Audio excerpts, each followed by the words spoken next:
Distinguido público, bienvenidos otra vez a este su espacio amigo Indagando en la Biblia, su espacio de divulgación bíblica independiente sin pertenencia religiosa.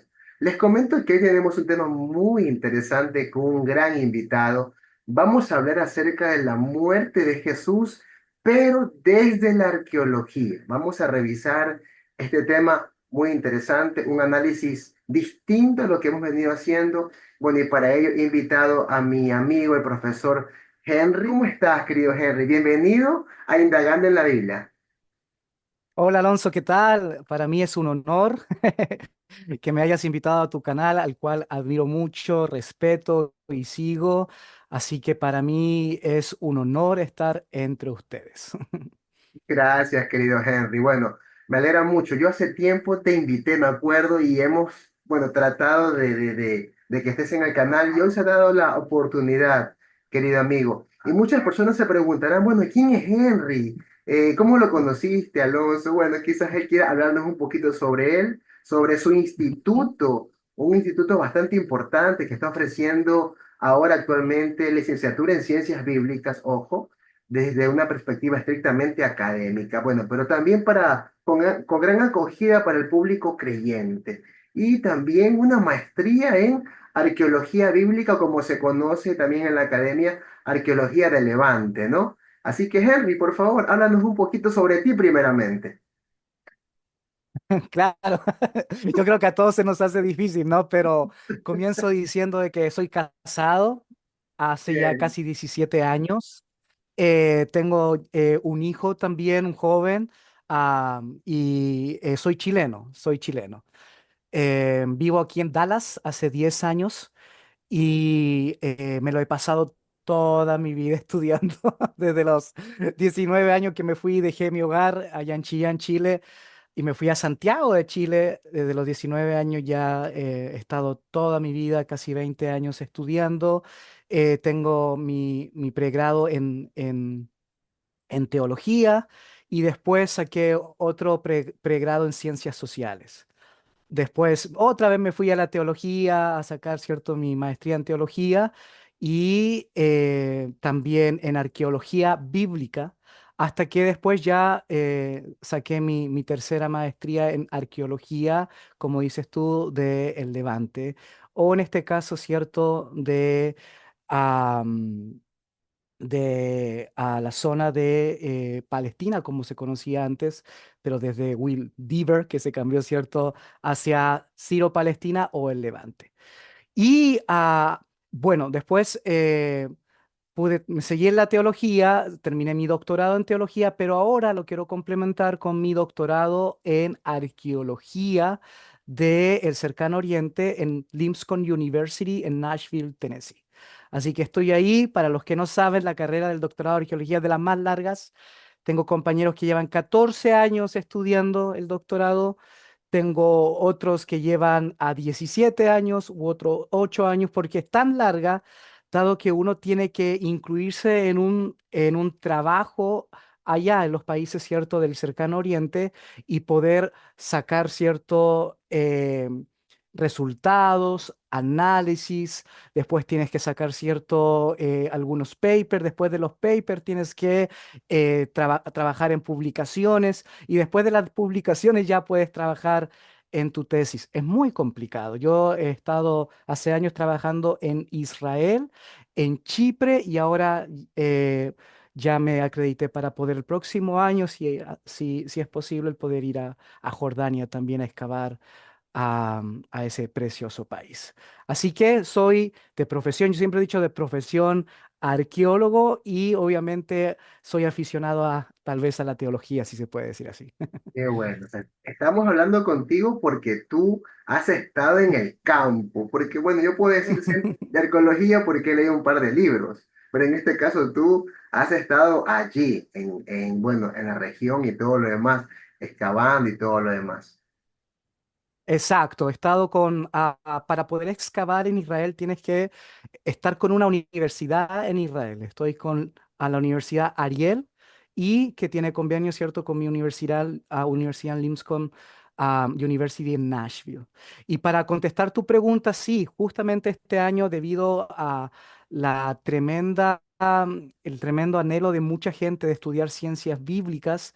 Hemos podido, ¿cierto?, con un grupo de amigos, el poder ya hace unos 2, 3 años crear un currículum, después presentarlo a diferentes universidades para la acreditación y ya este año pudimos, ¿cierto?, lanzarnos con nuestra primera generación de 32 personas con 11 nacionalidades representadas. Así que estamos muy, pero muy felices. Qué bueno, me alegra mucho. Y bueno, y sé que tienes bastantes profesores, bueno, dentro del instituto que se llama ITEN, profesores Ujú, bastante versados en la materia, sobre todo la profesora Marcela, que bueno, también está ujú. impartiendo clases, bueno, y otros maestros más, el profesor César Soto, así que también tú, también, por supuesto, y Mm, algunos maestros dentro del ITEN. Y bueno, ¿qué más podría decirte, sí, amigo? sí, porque para la acreditación necesitas gente con grados. Yo siempre, y creo Claro. que te lo he dicho a ti, yo creo que hay gente que sabe mucho a nivel latinoamericano y mundial de ciencias bíblicas y mucho más que yo, ¿no? Lo que carecen son sus grados, son sus licenciaturas, sus magíster, sus doctorados, pero dado de que en lo que es la academia, te lo piden para que tus estudios puedan tener también validez y puedan tener cierto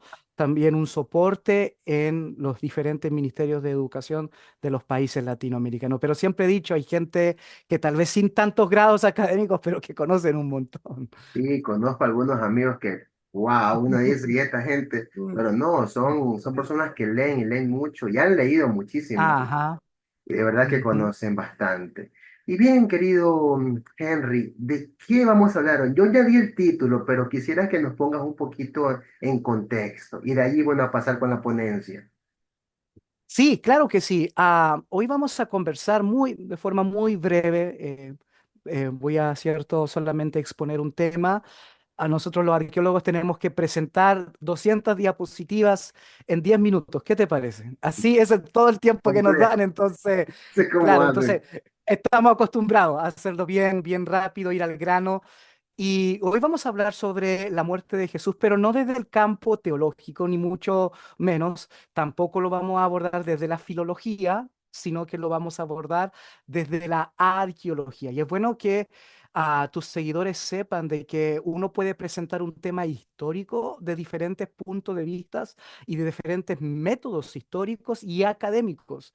Desde allí, cuando uno toma un campo metodológico, puede traer un análisis diferente, ¿cierto? Y una oxigenación a la academia, dado que muchas veces pensamos que solamente hay una respuesta. No, hay muchísimas respuestas, pero depende desde donde la plantees, de donde lo abordes y el método que quieras usar, ¿cierto?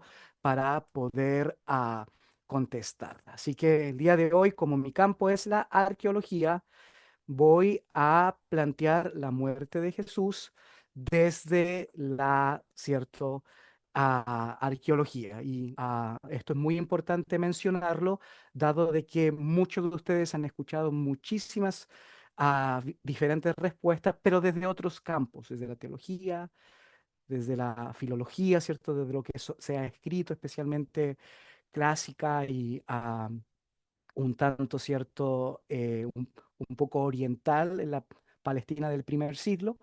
Y también incluso hay respuesta, el otro día estaba leyendo de la muerte de Jesús desde la psicología. Fue sumamente interesante, desde el complejo mesiánico, ¿no? Desde del Jesús histórico. Y eso fue muy, pero muy interesante. Así que hay diferentes formas de abordar este tema. Entonces, la pregunta central del día de hoy es la siguiente. ¿Por qué muere Jesús? ¿Por qué muere Jesús? La, la filología, ¿cierto? Dice que a través de los textos contextuales de Roma, que es cierto, fue porque rompió una ley, ¿no? La lesa majestad. La teología dice para poder ser el chivo expiatorio de, ¿cierto?, de un nuevo nacimiento. La psicología dice, porque tenía un complejo mesiánico que se pareció mucho, ¿cierto?, al de Simón el Galileo, o también, ¿cierto?, al maestro de justicia de los rollos de Qumran, u a otros, ¿no?, que también murieron también se ha dicho de paso, crucificados en su tiempo. Pero hoy la arqueología nos ha enseñado que a pesar de que todas esas respuestas pueden ser, ah, podemos integrarlas, dado que ahora las disciplinas jamás se trabajan desde un campo aislado, sino que se trabaja desde la integración, desde lo holístico, y a pesar de que todas se pueden integrar, la arqueología se ha encargado de poder encontrar una respuesta un poco más exacta. Porque la muerte de Jesús puede pasar por algunos otros campos y se puede representar desde la teología, la filología y la psicología, pero la arqueología nos trae cosas un tanto no manipulables y por eso soy arqueólogo. Yo estoy totalmente cierto, eh, consciente de que la teología es manipulable, el dogma es manipulable. Estoy totalmente cierto consciente de que la filología también, porque los que escribieron en la antigüedad siempre fueron los mismos, los ricos, los hombres y los que estaban en el poder, y obviamente escribieron desde una agenda, un, ah, unos lineamientos previos y concebidos. En cambio, la arqueología no miente, porque la arqueología es, yo creo que es la reconstrucción histórica que más justicia le hace a las sociedades, dado de que todos, ricos, hombres, mujeres, pobres, analfabetos, los que escribían, los que estaban en el poder y los que no estaban en el poder, todos dejaron residuos orgánicos y no orgánicos. Todos dejaron material, todos dejaron una huella en este mundo y esa huella la arqueología la reconstruye. No sé, pudieron haber mujeres que no escribieron, gente pobre que no escribió y gente que no estuvo en el poder que no escribió, pero sí botaron basura, sí, cierto, tuvieron su casa, sí tuvieron sus entierros y todo eso nos habla, las piedras nos hablan. Todo eso nos habla, su basura, sus piedras, sus murallas, sus camas, todo nos habla. Por eso creo, cierto, que la arqueología am, nos da y nos entrega a un espacio un tanto más justo, porque nos ayuda a reconstruir la historia no desde los privilegiados, no desde el sexo masculino, no es cierto, desde las agendas políticas y teológicas de algunos grupos específicos, sino que la arqueología nos ayuda a reconstruir desde, entre comillas, la objetividad. Sabemos que nunca vamos a acercarnos 100% a la objetividad, pero sí de la objetividad, desde incluso de aquellos que no quisieron dejar ninguna huella, pero la dejaron. Entonces, ¿qué más honesto, cierto? ¿Qué más honesto puede ser la reconstrucción de una persona que nunca quiso escribir nada y que nunca quiso decir nada? Es decir, ¿qué más, dónde vamos a encontrar más honestidad para reconstruir la historia? Porque todos los textos son manipulables, ¿cierto? Desde la filología y desde la teología. Pero las piedras son exactas, las piedras no mienten, las piedras están ahí, nos dicen, nos hablan, nos comentan, nos gritan, nos susurran al oído, y por eso me encanta la arqueología. Ahora bien, sabemos que obviamente la arqueología necesita de la hermenéutica, necesita de la interpretación, y obviamente el que interpreta va a caer en la subjetividad de su propio análisis. Pero ¿sabes qué, Alonso? Una de las cosas que me gusta de la arqueología es que la arqueología trabaja en comunidad. Cuando, por ejemplo, yo voy a Israel y en mi última excavación en Tel Burna, trabajábamos en comunidad y la comunidad era gente de todas partes del mundo. Teníamos gente de Oxford, de Cambridge, teníamos gente de Estados Unidos, ¿cierto? De la Universidad de Pensilvania, de la Universidad, ¿cierto? De Arizona, de mi universidad, Nashville, Tennessee. Teníamos gente, ¿cierto? De París, gente de Europa, gente incluso de Asia, en Rusia. Teníamos gente más del sureste asiático, y todas ellas pertenecían a diferentes contextos, diferentes religiones, eran hombres y mujeres, eran jóvenes, niños, tal vez de 19, 20 años, que tenían algo que decir, y doctores con postdoctorados de 70, 80 años que estaban allí. Diferentes religiones, diferentes background, contextos, diferente. Entonces, y desde allí se analizaba lo encontrado. Entonces, por eso me gusta, porque la comunidad y el pluralismo analítico no te hace tener una agenda. Ya no puedes colocarle tu propia interpretación basada en tu propio dogma religioso, en tu propia agenda política, en tu propio lineamiento de filosófico de cómo ves la vida. Entonces, en ese espacio de comunidad, la objetividad ya no es una quimera, ¿cierto? La objetividad, entre comillas, dado que siempre vamos a caminar, ¿cierto? En la orilla, en la periferia de la objetividad, es algo que es posible, dado de que se trabaja en comunidad. Entonces, la arqueología nos muestra algo muy importante para entender la muerte de Jesús. Y para esto debemos, ¿cierto?, ir a la historia del primer templo, ¿no? Como se conoce desde el segundo templo, como se conoce del año 516 a.C. hasta el 70. Y en esta historia donde tenemos muchos que aportan, ¿no? Nos cuenta de que existía un impuesto. Y este impuesto, al cual se le conoce como el impuesto del templo, era para todo varón judío entre 20 y 50 años, el cual debía pagar medio ciclo para mantener las instalaciones y los sacrificios del templo de Jerusalén, ¿cierto? Una vez al año. Y esto es muy importante.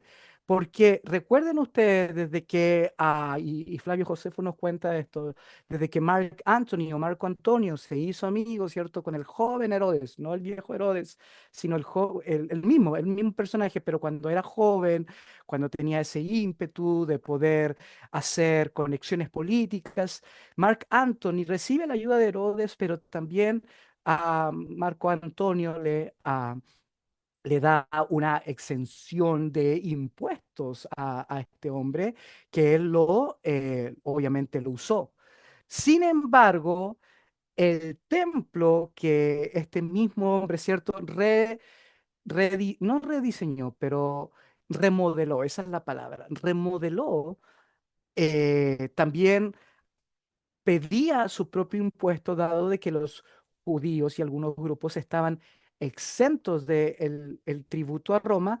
Entonces el templo creó su propio impuesto para poder mantenerse. Y esto es muy, muy importante, dado de que Jesús usa este contexto para denunciar la corrupción del templo.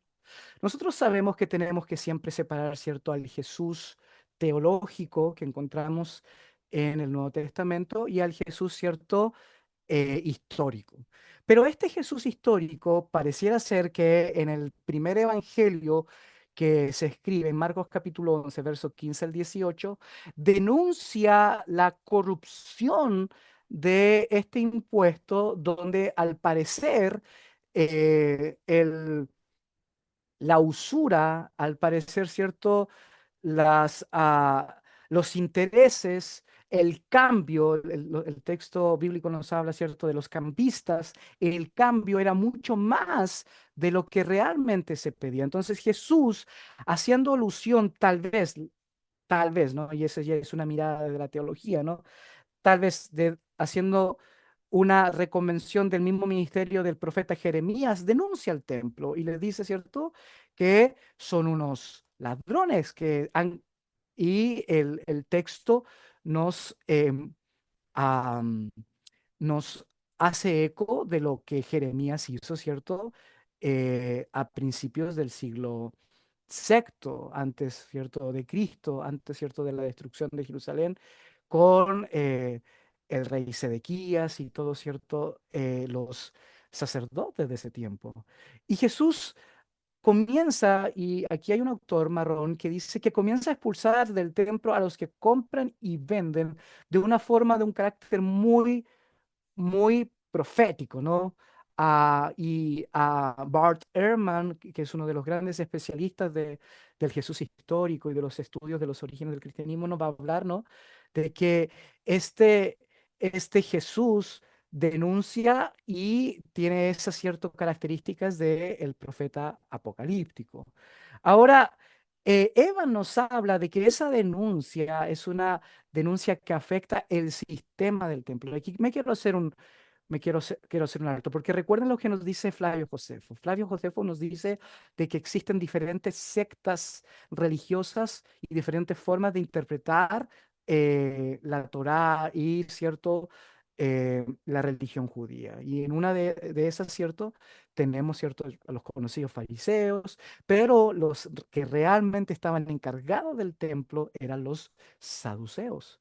Y los saduceos pertenecían a una familia, y especialmente los sumos sacerdotes, que gobernaron y que fueron los últimos reyes de sangre judía que gobernaron en Jerusalén por casi 80 años.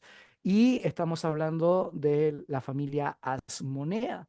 Entonces, aquí Jesús se presenta delante de ellos y comienza a hacer algo que no es novedad para su tiempo.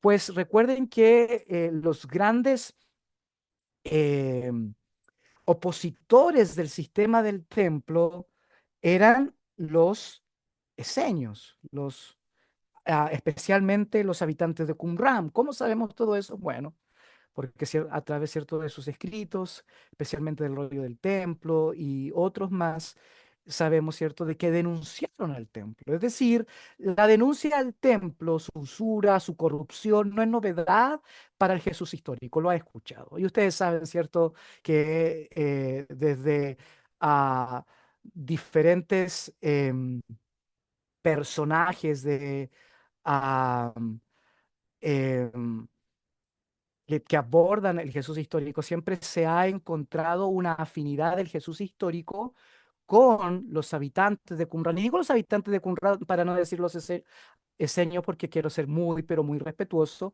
con aquellos que piensan que los habitantes de Qumran no son eseños, porque hay algunos que piensan que pertenecen, ¿cierto?, a otra secta. Pero ellos son los primeros en denunciar. Su denuncia es tan grande, es tan fuerte, que se van de Jerusalén. Se van de Jerusalén y comienzan a vivir en, en comunidades en el desierto. Ahora, ¿el vínculo con Jerusalén se pierde? No, jamás, porque pareciera ser que los esenios o los qumranitas son los mejores amigos de Herodes el Grande, ¿no? Hay autores muy importantes que dicen que en realidad, aunque los esenios no aparezcan en la Biblia, en el Nuevo Testamento, pareciera ser que sí aparecen, pero con otro nombre, los herodianos. Y los herodianos serían el paralelo, ¿no?, de estos esenios o de los habitantes de Qumran, y fueron siempre los que apoyaron a Herodes. Y esto deben ustedes de saberlo. Herodes no fue odiado por todos los judíos. Obviamente fue odiado por los saduceos, obviamente por los fariseos, pero no por los habitantes de Qumran. Incluso hay ciertos escritos en Qumran donde se muestra de que ellos eran invitados al palacio del rey Herodes una vez al año para poder participar y se dice que incluso uno de sus líderes, Mejaneen, fue un advisor, fue un consejero de Herodes. Y eso es muy bueno entenderlo, dado de que Herodes siempre tuvo problemas, ¿cierto?, con los saduceos, y había un grupo que sí lo apoyaba, dado de que este grupo que lo apoyaba eh, decía de que la familia que gobernaba en el templo en Jerusalén había sido corrompida y que no eran los verdaderos herederos de los sumos sacerdotes de la antigüedad. Y Herodes se tomó de eso para apoyar, ¿cierto?, a los habitantes de Qumran y tener más fuerza contra el poder saduceo. Entonces, eso es muy importante decirlo, dado de que incluso, ah, a ver, James Dunn en Jesús Recordado y John Mayer, ¿cierto?, en Jesús un judío marginal, trabaja en este lineamiento y obviamente no dicen que Jesús fue de Qumran, pero sí ven una asociación y un paralelo muy, muy importante y muy grande. Entonces Jesús, al presentarse con esta denuncia y ya vamos a ver, y venir de Galilea, trajo trajo a las autoridades de Jerusalén en el templo, los saduceos, un temor que ellos habían perdido desde los tiempos de Herodes. Recordemos que ya, cierto, en Judea, en Jerusalén en ese tiempo no había un rey herodiano. Arquelao ya lo habían sacado, ¿no? El 6 después de Cristo por ser tan sanguinario, pero ya era la misma Roma que gobernaba directamente ahí en Judea.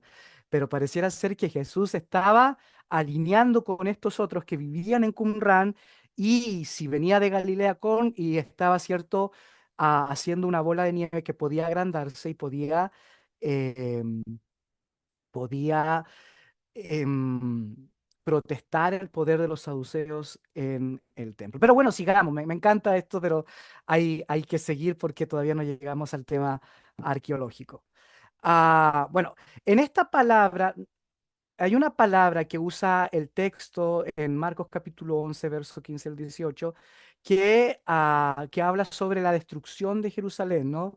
Y viene de el verbo apolumi, que quiere y habla sobre la destrucción por completo, ¿no? Entonces ahí dice que los saduceos no solamente quieren matar a Jesús, sino que quieren exterminarlo. Es decir, no solamente matarlo biológicamente, es decir, que deje de estar en este mundo, sino que quieren romper con toda su enseñanza y con toda la herencia religiosa que él podría dejar.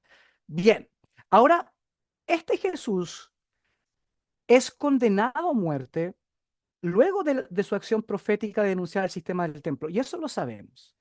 Pero la pregunta es, ¿cómo nosotros podemos conectar esto que es un problema muy, muy social, socio-religioso, donde Jesús dice, ustedes son unos corruptos, haciendo alusión al profeta Jeremías, según la teología, y alineándose, ¿cierto?, con los habitantes de Qumran, según, ¿cierto?, la historiografía?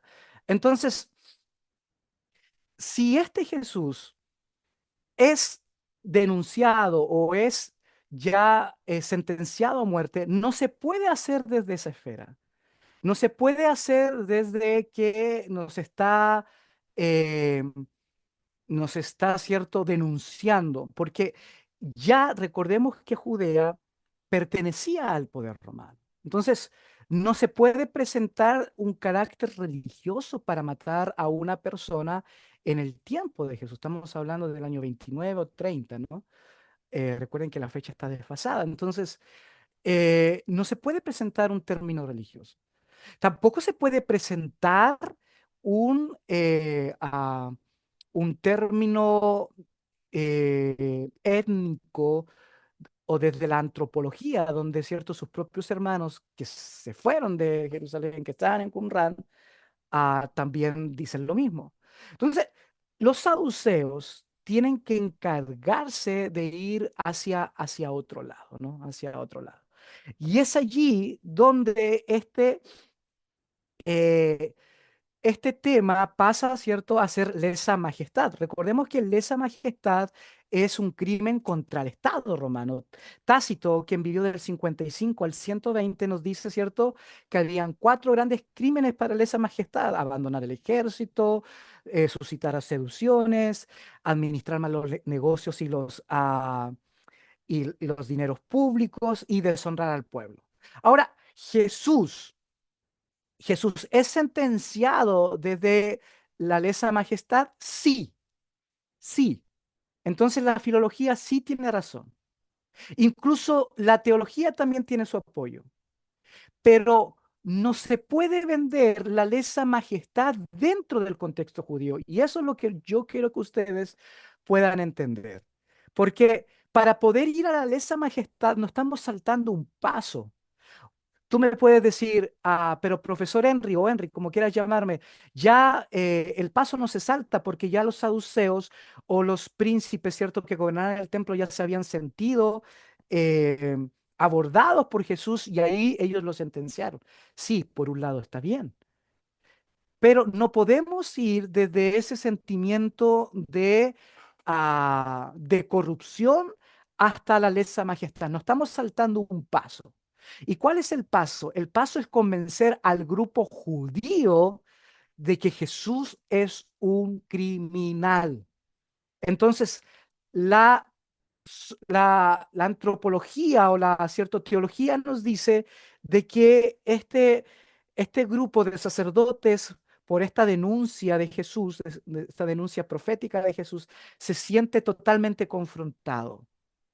Y obviamente, es cierto, le muestra a Poncio Pilato el lesa majestad, pero no estamos saltando un paso, porque por un lado ellos se sienten confrontados y después los romanos condenan a Jesús, pero ¿dónde está el convencimiento para el pueblo judío? Y eso es lo que nos estamos saltando y eso es lo que la arqueología nos va a mostrar el día de hoy. Ese paso, ese puente que nos hemos estado saltando todo este tiempo. Por un lado, teníamos, ¿cierto?, el grupo de líderes que se sintieron totalmente amenazados por la denuncia profética de Jesús.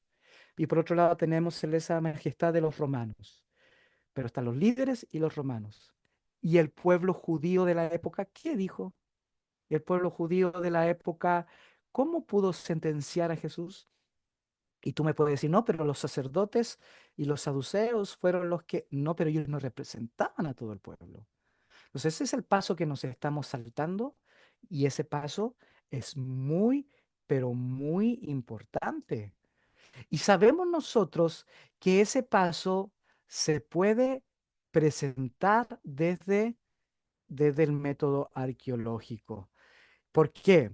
La pregunta ¿es el comportamiento de Jesús en el templo digno de muerte? ¿Acaso era digno de muerte de que Jesús le dijera a, a los sacerdotes, son unos corruptos, son unos ladrones, han convertido la casa del Señor en una cueva de ladrones?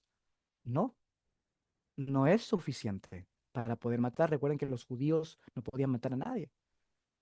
Ahora, si tú lees, por ejemplo, el Evangelio de Lucas, ahí nos va a hablar, ¿cierto?, de que los judíos le dicen a Poncio Pilato y les da alusión, ¿no? A si tú lees ahí Lucas 23 del 2 en adelante, los sacerdotes le dicen a Poncio Pilato las tres grandes cosas, ¿no? De lesa majestad. Le dice, está agitando al pueblo, se opone al pago de impuestos y afirma que es un rey. Esas tres cosas. Lucas 23:2. Agita al pueblo, revolución. Sí, opone al pago del impuesto y afirma que es un rey. Pero ¿qué dice el mismo texto? Y sabemos que esto está cierto, obviamente, construido desde una variante de la iglesia primitiva que transforma, ¿cierto?, el Evangelio de Lucas en su representación teológica. Pero dice Lucas capítulo 23, verso 6, o 4, perdón, Lucas 23 4, de que Poncio Pilato sale y le dice, yo no encuentro ningún mal en este hombre. Es decir, él no es culpable de lesa majestad. El propio Poncio Pilato lo dice. Ahora sabemos, ¿cierto?, que se sintió prisionado, todos conocemos los problemas de Poncio Pilato que había tenido anteriormente y que pareciera ser que se le había dado un ultimátum, todos conocemos eso. Pero cómo los sacerdotes vendieron esta muerte o esta condena a su propio grupo judío, eso lo enseña la inscripción del templo de Herodes. La inscripción del templo de Herodes consta de dos bloques de piedra caliza. El primer bloque fue encontrado en 1871 en el patio al norte del monte del templo por Charles Clement Ganneau. Y es muy importante porque este francés encontró esto cuando obviamente todavía se podía excavar ahí, ya no se puede, hay que tener más permisos que, no sé, ni el agente 007 puede excavar. Pero en el siglo, ¿cierto? Hace ya, wow, casi 150 años atrás, este francés encuentra esta piedra y es muy importante porque encuentra algo que hasta ese momento estaba totalmente oculto por el pensamiento judío del segundo templo. Y esto que él encontró y que dejó, ¿cierto? Está en el Museo de Estambul. eh, También fue, no solamente era una inscripción, recordemos que una inscripción era una piedra grande que se colocaba en un espacio público en el tiempo romano y que se escribía, ¿cierto? Obviamente con el idioma oficial, aunque algunas veces se le agregaba el griego y el idioma vernáculo del lugar, pero en el idioma oficial era el latín, que se escribía en latín y en griego, como ya mencioné, para poder entregar una sentencia, una afirmación que debía de ser conocida por todo el mundo y que tenía que eh, ser obedecida. Ahora, esta inscripción no fue aislada. También otra persona, casi 170 años después, otro arqueólogo, ahora este arqueólogo es un británico que después fue a vivir a Canadá y que se transformó también en uno de los primeros, ¿cierto? am, Trabajadores del Museo Palestino en Jerusalén, que se llama, cierto, John Life, o Liffey, como se puede pronunciar en francés. Y él también encontró una variante de esta inscripción. Si se dan cuenta, la de arriba es la de Charles Clermont Ganneau y la de abajo es la de Liffey. Y nos dice, ahí está, ahí está, ¿cierto? En griego, nos dice que en realidad ningún extraño debe entrar dentro de la balaustrada que rodea el templo y el recinto. Quien quiera que sea atrapado será el mismo responsable de su posterior muerte. Aquí la palabra extraño es en realidad extranjero. Ningún extranjero podía entrar dentro de la balaustrada, dentro de esos pilares, ¿no? Que podían ser de diferentes formas, pero que sostenían como esos balcones. Ninguno de ellos podría entrar. Si usted sigue mi mouse, es aquí. Aquí tenemos, cierto, una réplica del segundo templo. Ellos no podían entrar aquí. No podían entrar aquí. Entonces, esta inscripción nos enseña y nos muestra de que cualquiera persona que entrara allí iba a ser sentenciada a muerte. Entonces, esta inscripción fue colocada en el tiempo de Herodes el Grande y era muy, muy importante. Porque, bueno, no solamente, es cierto, algunos dicen que hubo otras inscripciones en otros templos del imperio, pero no solamente era colocada para poder mantener la pureza de la religión judía, porque no querían, cierto, que otras personas que no conocieran al Dios de los judíos pudiese ir allí y adorar, sino que en realidad también, y esto es muy importante que ustedes lo entiendan, mantenía a raya a los romanos. Es decir, los romanos no podían entrar ahí porque estaba esto de sentencia de muerte, en donde no podían ni juzgar ni cuestionar lo que los sacerdotes hacían. No había nadie que le hiciera o que le pidiera cuenta a los sacerdotes y a los que gobernaban el templo. Por lo tanto, era una inscripción muy importante para los habitantes, ¿cierto?, de Jerusalén, pero más importante para los que gobernaban el templo, una, porque mantenían la pureza de la religión, si lo ves desde el punto de vista teológico, pero si lo ves desde el punto de vista, obviamente, ah, político, social, ellos no querían que nadie los fiscalizara, ¿no? No querían darle cuenta a nadie, entonces era muy importante. Y Jesús entró allí. Entonces, la pregunta es,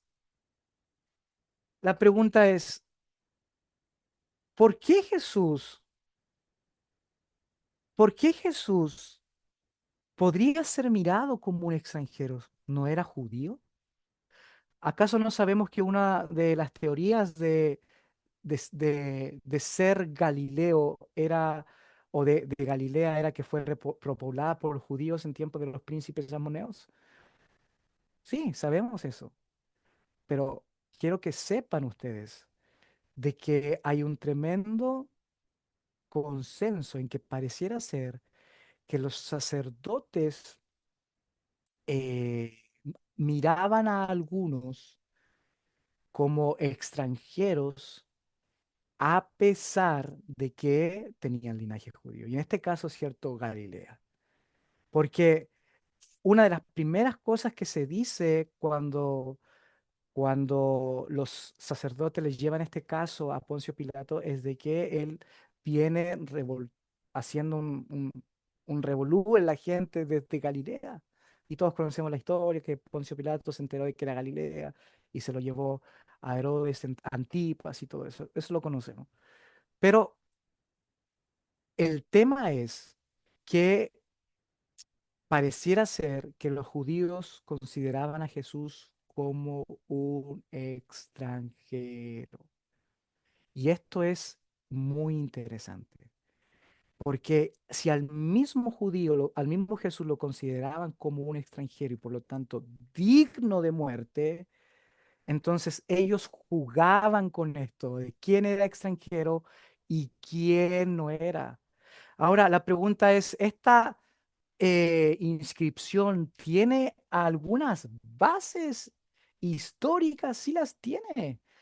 Hay por lo menos ciertos 6 diferentes fuentes que nos hablan de esta inscripción. Obviamente Josefo nos habla de esta inscripción, Filón, el rabino Joshua ben Hananiah.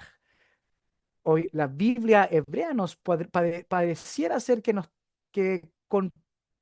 da unos pincelazos de esto, algunos ciertos documentos de Oxirrinco, de esos papiros, ¿cierto?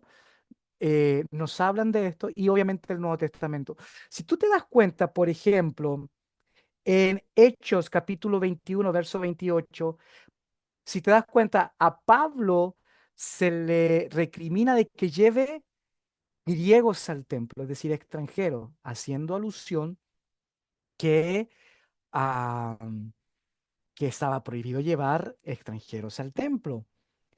Y es más, el mismo Pablo en Efesios capítulo 2 verso 14 en adelante dice, y aquí obviamente lo podemos analizar desde la teología, dice, derribando la pared de separación, verso 14 de Efesios 2 verso 19, ya no sois extranjeros ni advenedizos. Tal vez, porque siempre tenemos que hablar de tal vez, no me gustan las personas que hablan de absolutos, si hay otras posibilidades, ¿no? Y hay otras miradas, pero tal vez refiriéndose a esto mismo, ¿no? A esta inscripción que separaba a los judíos con los extranjeros en el templo. No, por el tiempo no podemos leer a cada una de estas fuentes, pero sí les traje a Josefo. Y dice, hablando de la inscripción. El centro de la estructura era la más alta, con la pared frontal construida con vigas colocadas sobre las columnas entrelazadas. Esta pared estaba formada por piedras muy pulidas con un brillo tal que los que la miraban por primera vez se maravillaban quedando impresionados. Estoy leyendo textualmente a Josefo, ¿no? En cierto, la guerra de los judíos y uno de sus textos. Y él dice esto, dice, ah, la inscripción situada en su interior y cerca había escalones que llevaban a la segunda estructura que estaba rodeada por una pared de piedra usada como barrera en la que estaba grabada una inscripción que no permitía, y escúchenlo muy bien, a los extranjeros entrar en el recinto del templo bajo pena de muerte. Entonces, ¿cuál es la conclusión que nosotros sacamos? Sí, los sacerdotes se vieron ofendidos por Jesús. Sí, desde el aspecto filológico e historiográfico, Jesús tiene la lesa majestad. Pero lo que nos faltaba, donde los judíos, perdón, donde los sacerdotes convencieron a los judíos y después los judíos convencieron a Poncio Pilato, era esta inscripción del templo donde detalla que un extranjero no puede entrar a esas partes más íntimas. Ahora, esta teoría o esta hipótesis nos dejaría una tremenda puerta abierta. ¿Y cuál es esta tremenda puerta abierta? Es por qué Jesús de Nazaret, el Jesús histórico, no fue considerado judío, siendo de Galilea. ¿Acaso los de Galilea no eran considerados judíos? O en el caso de Jesús de Nazaret, en el caso de este hombre en particular, habían otras cosas que no lo consideraban o no hacían considerarlo como judío. Tremenda puerta abierta. Yo tengo mis teorías, tal vez usted tiene las suyas, pero eso va a quedar para otra charla. ¿Ok? Entonces la conclusión, la inscripción del templo no justifica la teoría de que Jesús es sentenciado a muerte por su mal comportamiento. Los evangelistas enfatizan más al decir que Jesús muere para cumplir el destino del Mesías, eso en el aspecto teológico. Sin embargo, la inscripción del templo nos ayuda a comprender mucho mejor el contexto religioso y el sistema del templo en la época de Jesús. Es decir, esta teoría arqueológica de la muerte de Jesús por ser extranjero no está obviamente aceptada 100% ni acabada, pero en el caso que no lo esté, nos arroja luz, porque eso es lo que la arqueología hace en realidad. No comprueba nada, sino que arroja luz para llegar a conclusiones más profundas, quedándonos con esta puerta abierta de, ¿fue realmente Jesús considerado un judío para los sacerdotes, para los saduceos, o fue considerado un extranjero? Muchas gracias. Muchísimas gracias, querido Henry. Bueno, invitar a nuestros seguidores a que compartan este contenido. A los que nos ven por primera vez, no olviden dejar sus likes, por favor. Dejen sus likes, el pulgar arriba, por favor. Activen también la campanita para que YouTube les avise de próximas sesiones. Y bien, querido Henry, o sea, a ver, está bastante interesante lo que has planteado, porque por lo general y en el ámbito académico, como justamente te comentaba, se maneja mucho este tema, el delito de lesa majestad o herir la majestad de Tiberio. En este caso, identificarse como Mesías, como aspirante a un trono, lo que hizo que fuera llevado a un madero. Se dice entre los expertos que los únicos que eran colgados en el madero eran aquellos sediciosos, aquellos que se levantaban contra el imperio de turno. Nos has traído una propuesta nueva, que, bueno, interesante, al menos para mí, muy, muy interesante, porque desconocía que en este caso mencionaste algo que para mí es importante, de que Jesús no pudo quizás ser considerado como un judío. Y al hacer todas estas acciones en el templo, prácticamente desencadenó su posterior condena. Sí, sí, y esto es un tema muy, muy interesante. Todos sabemos y conocemos, ¿cierto?, esos rumores que especialmente estaban a finales del siglo segundo con Celso, cuando, ¿cierto?, confronta a Orígenes y todo eso de que Jesús era hijo de un soldado romano. Yo creo que todos sabemos eso y conocemos esa teoría y los que la, esa hipótesis. Y los que la manejan piensan de que los rumores en realidad comenzaron desde el tiempo de Jesús. Incluso John Mayer, y que trabaja el- un judío marginal, dice, ¿cierto?, de que Jesús ya en su tiempo era cuestionado por su procedencia, quién era su padre. ¿Te acuerdas cuando en el Evangelio de Juan se dice, los judíos le dicen, nosotros sabemos quién fue nuestro padre? Ujú. Y nosotros sabemos quién fue nuestro padre y sabemos de dónde venimos cuando Jesús les dice que no son hijos de Abraham, sino que son hijos, ¿cierto? Vuestro padre es el Eh, diablo, exacto. exacto. Entonces, desde allí pareciera ser que los que abrazan esta hipótesis de Jesús como hijo de, ¿cierto?, de Pantera, este soldado romano, pareciera ser que estos rumores ya provenían desde los tiempos del Jesús histórico. Porque, Alonso, es muy sospechoso de que en esta inscripción del templo si realmente es así, se aplique a Jesús de Nazaret. Porque si tú te das cuenta, la lesa, cierto, majestad, no, no es entendida por Poncio Pilato. Si tú lees el Evangelio de Lucas capítulo 23 y habla, y Poncio Pilato 3 veces dice, yo no encuentro mal en este hombre, y le dijeron que era sedicioso, que estaba hablando mal contra el impuesto a Roma, y que es cierto, era rey. Le dijeron todo eso, y a pesar de eso, Poncio Pilato dice, no encuentro ningún mal. Entonces, en ese sentido, pareciera ser que se le fuerza la mano a Pilato, quien, a pesar de que se le dice todo eso, no encuentra a Jesús culpable, pero hay este vacío. Y los autores bíblicos, los escritores neotestamentarios no lo incluyen porque en realidad su propuesta es teológica. Los autores neotestamentarios quieren cierta responsabilidad a los judíos de esta Sí. situación y no que en realidad, cierto, y no sacar el tema de la procedencia de Jesús a la duda, que ya existía en los tiempos, cierto, de Jesús. Y eso debemos nosotros no cerrar los ojos a eso, ya existía, pero pareciera ser que ellos no quieren sacar de nuevo a este tema porque era un tema muy conflictivo en las comunidades primitivas. Entonces, el hablar de la inscripción del templo era volver a tocar el tema de Jesús realmente era judío o no, y desde allí, cierto, ya se abría un abanico de otras posibilidades. Entonces, los escritores neotestamentarios, al parecer, de una forma muy determinada, muy voluntaria, obvían esto porque tenía que ser conocido por todos. Si era conocido por Filón que vivía en Alejandría, imagínate. ¿Quién no iba a ser conocido por los discípulos que vivían allí en Jerusalén? Y cuenta la historia del libro de Hechos, que aunque uno dice no es historia, sino que es una propuesta teológica, pero que los discípulos de Jesús iban a predicar ahí, no al templo, entonces tenían que haber visto esta inscripción.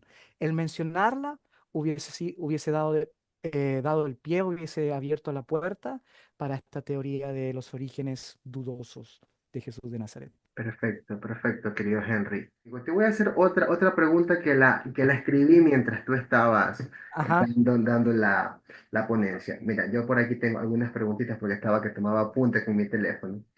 Em, ¿qué papel crees tú que jugaron las tensiones sociales y políticas entre judíos galileos y los líderes religiosos de Jerusalén en la decisión de condenar a Jesús a muerte? Espero Ujú. que esté bien hecha la pregunta y bien escrita también. Sí, sí. Creo que en Jesús se juntaron am, se juntaron muchísimas amenazas para las autoridades del templo y las autoridades judíos. Jesús era Galileo y nosotros sabemos que hubo una tremenda revuelta en Galilea, ¿cierto? Por Judas el Galileo. Eso lo Ujú. conocemos, Josefo nos habla de eso y también murió crucificado. Entonces, y dicen de que él fue el que fundó la cuarta filosofía judía, que era, ¿cierto? Los celotes. Entonces, en Jesús nosotros ya vemos una tremenda denuncia al templo, pero desde el espectro galileo. Y es allí donde nosotros tenemos que entender de que el judaísmo galileo no es igual al judaísmo jerosalamitano de Jerusalén. Es totalmente distinto. Es lo mismo cuando tú, por ejemplo, ahora en el cristianismo o en el islamismo, vas, por ejemplo, a un templo en la capital de un país. No es lo mismo adorar en una capital de un país que en una zona rural, ¿cierto que no es lo mismo? Sí, La por zona supuesto. rural siempre va a ser más proclive al literalismo, al fanatismo, la zona rural siempre va a ser proclive a los radicalismos. A todo eso, literalismo, fanatismo, radicalismo, porque nadie los controla, están ahí aislados. Y eso desde la antropología social es muy importante entenderlo.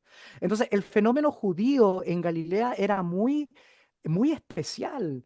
Estaba concentrado especialmente por los fariseos. Y vemos, ¿cierto?, que muchas de las propuestas de Jesús eran radicalizaciones de las propuestas fariseas. Incluso algunos dicen que Jesús era fariseo. Yo no, yo creo que no lo era, pero creo que sí tuvo muchos paralelos con los fariseos y que se oponían obviamente a los saduceos de alguna u otra forma.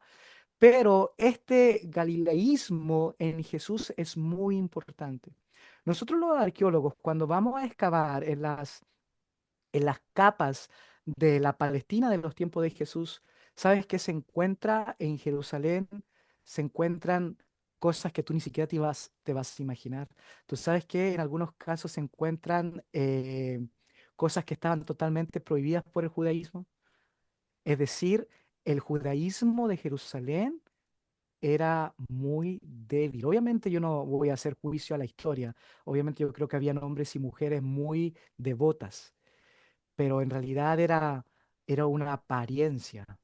Pero cuando tú vas, por ejemplo, a Galilea, y ahí puedes preguntarle a la doctora Marcela Zapata y todo eso, tú encuentras a las mikvaot, las piscinas, ¿cierto?, de purificación, tú encuentras a las sinagogas, tú encuentras, no encuentras cerdos, no encuentras huesos de cerdo, y tú me puedes, ¿y qué tiene que ver eso? El cerdo era el animal que no debía comer un judío y no se encuentra ya. Es decir, a la ausencia de las hostias de cerdo nos dice de que los galileos eran muy, pero muy devotos. Y ellos miraban el judaísmo de una forma totalmente distinta.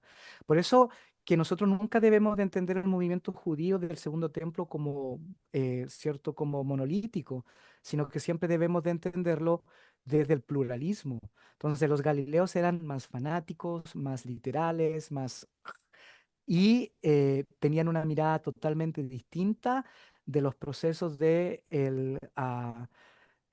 lo que se hacía en el templo. Ahora, ¿Jesús cuestionaba todo el templo? No.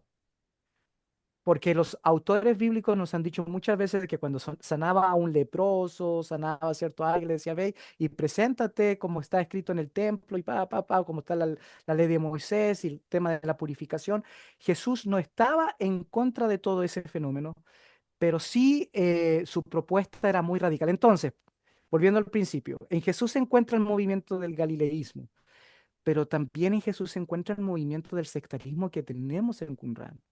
Entonces, políticamente hablando, los saduceos ven a Jesús que se juntan demasiadas cosas y pensarán de que va a traer fuerza de Galilea, va a traer fuerza de Qumran, que por más que nosotros queramos pensar de que era un movimiento muy pequeño, no lo era, influenciaba en muchas cosas y Jesús no estaba totalmente, ¿cierto?, de acuerdo con todo lo de Qumran, porque sabemos que tenían muchas diferencias, pero en Jesús se juntaban muchísimos elementos muy, pero muy peligrosos para Wow. los saduceos.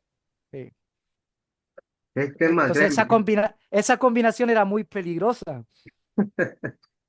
Porque imagínate, yo creo que a todos nos gusta, vimos cierto, la última película o una de las últimas películas, cierto, de Marvel, que eran las piedras de poder y todo eso.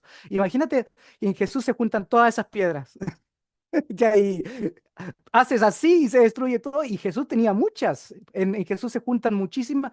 Y Jesús, por eso se dice que Jesús fue un genio. Porque Jesús sacó lo mejor del fariseísmo, sacó lo mejor del cumranismo, sacó lo mejor del movimiento judío galileo y como que lo hace él y le da una Lo interpretación comprimió diferente y lo... para sí. Claro. Ujú, Claro, así he escuchado a muchos maestros. O sea, ujú. el profesor Piñero sabía decir que Jesús era un filo fariseo. Otros asocian a Jesús con una especie de senio, pero bueno, un poquito de cada grupo. Y al final creo que él funda su movimiento. Sí, Justo también el profesor Mario Sabán también dice, ¿no? De el que judaísmo Jesús de Jesús. de que era fariseo. Yo creo que no. Yo creo que Sí, cien por sí, sí, no, ciento no, no, no, sí, pero definitivamente que no, no, no, sí. no, eso ya está Ujú, más que ujú, descartado. ujú, Bien, bien, querido Henry, mira, ¿qué te parece? Y me gustaría, me gustaría ir con más preguntas, pero bueno, quisiera ya ir cerrando la sesión porque quiero ujú, que la gente se quede enganchada con tu ponencia, ujú, prácticamente. Y sí me gustaría que, bueno, sé que tienes un canal de YouTube. ¿Cómo te pueden encontrar las personas? También quisiera preguntarte, ¿hay posibilidades de estudiar aún en el seminario que tú das clase? Ojo, licenciatura en ciencias bíblicas, también hay diplomados. Próximamente se viene una maestría. Magíster en arqueología bíblica. O sea, Ujú. el ítem tiene un buen proyecto a mediano y largo plazo. Sí, bueno, yo te agradezco por esta invitación. A mí, obviamente, nunca me invitan a muchas cosas porque yo siempre he sido muy claro con mi propuesta. Yo soy una persona confesional. Yo trabajo, ¿cierto?, la Biblia desde lo no confesional. Ustedes ya me han escuchado, lo trabajo desde el método científico y todo eso, pero yo sí soy creyente y soy muy respetuoso con todo eso. Y yo te agradezco, porque tú traes un abanico de personas de diferentes, cierto, formas de pensar, pensamiento, y eso, por eso me encanta tu canal, porque no es monotemático, es bien pluralista, es bien amplio, es bien integrador.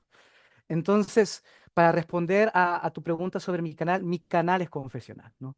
Si alguien quiere, yo tengo un canal de YouTube, si alguien quiere encontrar algunos estudios bíblicos, algunos estudios, cierto, arqueológicos, algunos estudios historiográficos, pero desde lo confesional, porque he estado toda mi vida enseñando en el área confesional, ahí lo van a encontrar. Pero no es para todo. Entonces, sí.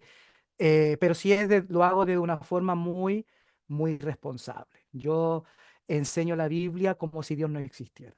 Ahora, y eso es, hay que tenerlo claro. Pero ahora eso no me da mi pie para decirle a las otras personas qué creer y no creer, porque eso ya es decisión de cada uno. Sí, esa Pero persona. sí solamente decir que mi canal es confesional y que nuestra propuesta de ITEM es para estudiar en un espacio donde la gente confesional se sienten segura. Porque lamentablemente, y eso es lo que y quiero ser, te lo digo con mucho amor, pero con mucho respeto, lamentablemente yo he llevado muchos años estudiando en diferentes propuestas de ciencias bíblicas, pero no hay respeto con lo confesional. Y podemos estar muy equivocados en muchas áreas y en muchas cosas y lo sabemos, pero que se falte el respeto, que se rían de la gente que cree, que adora, que levanta sus manos, eso a mí no me parece ni serio, porque creo que las ciencias bíblicas no están ni para comprobar que existe Dios, ni para negar su existencia, sino para presentar desde un método científico un análisis serio y responsable, profundo del texto bíblico. Ahora, lo que la gente quiera creer o no quiera creer, eso es cuento de ellos. Entonces, en ese sentido, hemos creado este espacio de programa de ciencias bíblicas para que la gente que sí cree no se sienta ni mal por creer, ni que se le falta el respeto, ni se sienta basureada, ni se sienta, cierto, que un ciudadano de segunda categoría, o que simplemente un tonto y no sabe pensar cómo va a creer en esto si hay todo esto otro. No, que se pueda sentir bien. Pero sí, no es que también vamos a dar, no es un cuento apologético donde le vamos a decir, mira, estas son las ciencias bíblicas y úsalas para poder comprobar que Dios existe. No, no, no. No, estudiamos la Biblia como si Dios no existiera. Ahora entregamos en las manos herramientas de las personas, pero obviamente ellos son libres de pensar y de reflexionar y también de hablar desde su fe. Y ese espacio es un espacio seguro. Tenemos gente, no, tenemos gente atea que se siente bien con nosotros, gente agnóstica, gente cristiana, gente católica. Todavía no tenemos judíos, pero sí vamos a tener un profesor judío. Entonces es un espacio de respeto, de tolerancia, un espacio donde la gente se pueda sentir segura, donde la gente pueda decir, ¿sabes qué? Yo creo. Y no hay nada malo de eso, en eso. O puede decir, ¿sabes qué? Yo no creo, pero tampoco nadie te va a juzgar ni nadie te va a recriminar, sino que es un espacio de respeto y tolerancia. Bien, querido Henry, bueno, muchísimas gracias por pasarte por aquí, muy sabias palabras. Y sí, pasa mucho, mucho esa tendencia de burlarse de otros grupos, o sea, y Ujú. pierdes credibilidad desde el primer momento en que aparentas ser serio, pero luego comienzas a burlar del resto. Hasta allí llegó tu seriedad, entre comillas, en serio. Exacto, Sí, o sea, exacto. pierdes muchísimo. Y no, nada, indagando en la Biblia, amigos, es para todo público. Yo uso un lema en el canal, bueno, que hace rato no lo decía, somos un espacio de divulgación bíblica académica donde la fe y la espiritualidad es de cada uno de ustedes, de nosotros, la divulgación bíblica sin tintes confesionales y sin tintes fundamentalistas. Su fe, damas y caballeros, para nosotros es respetable. Nosotros respetamos y jamás nos metemos con la fe de nadie. Eso quiero remarcarlo y lo voy a remarcar siempre. Así que bueno, nada, Henry, yo igual voy a dejar tu canal aquí porque el hecho que me digas o sea, que eres creyente, yo he visto tu canal, o sea, tú sabes el nexo que tenemos ahora. O sea, un canal muy bueno. Incluso he visto un seguidor mío que te comenta mucho allí, Víctor. Bueno, le mando saludos. No, él también te sigue y me di cuenta que, o sea, que está abierto para todo público. O sea, aprende muchísimo. O sea, y quiero que vayan al canal de Henry. Te encuentran como Ismael Padilla o Henry Padilla. Sí, Exactamente. doctor Ismael Padilla Vázquez. Doctor Ismael Padilla. Igual yo voy a dejar tu enlace, por favor, suscríbanse al canal de nuestro invitado, en serio, van a aprender muchísimo. Apeste, suscríbanse, es gratis, suscribirse, activen la campanita para que YouTube le notifique cada vez que Henry suba contenido y de igual manera en mi canal, por favor, dejen sus likes y compartan este video para llegar a muchísimo público. Así que nada, querido Henry, ha sido todo por hoy. Te envío un abrazo fraterno desde acá de Guayaquil, Ecuador, la perla del Pacífico. Gracias, querido amigo, y te envío muchas bendiciones y todas las buenas vibras. Gracias, querido Henry. Adiós, público. Cuídense. Chao, chao. Hasta la próxima.